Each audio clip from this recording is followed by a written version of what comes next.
Well, joining me now to discuss this dramatic change in political history is political historian Dr. Luke Black. So really good to have you with us again, Dr. Luke. And look, taking a look at that map, have you ever seen anything like that before? It's historically transformational, and there's no doubt about that. Scotland yellow, all of England and the north as well blue, and the inner cities red.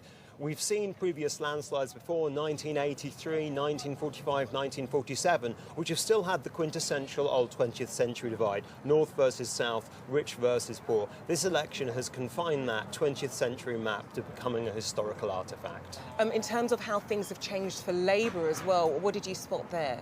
Well, I think this is a traumatic election for Labour, not just because of the numbers of seat loss, it's the type of seats lost. You've had places like Blythe Valley, Lee, Bassett Law, Don Valley, places where the Labour Party actually came from, where it originated. They haven't returned Conservatives since the war, and in some cases not since 1885. And this is really symbolised, I think, by the defeat of 87-year-old Dennis Skinner in Bolsover, a mining constituency, a former miner. It really feels as though this is a generational turning of the wheel for Labour and the working class movement. OK, let's look to Scotland now. Nicola Sturgeon saying that this has really given her a mandate for potentially a second independence vote there. But does it?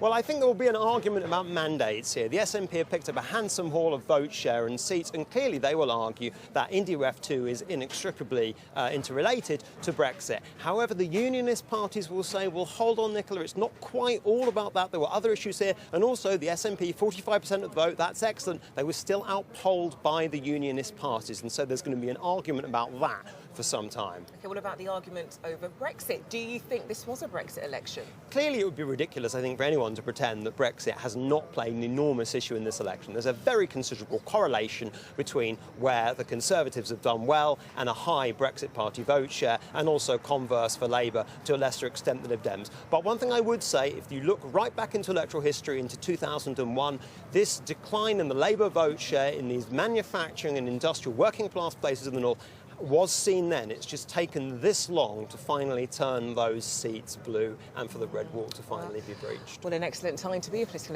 expert, really, isn't it? Dr. Luke Black, really good talking to you. Thank you.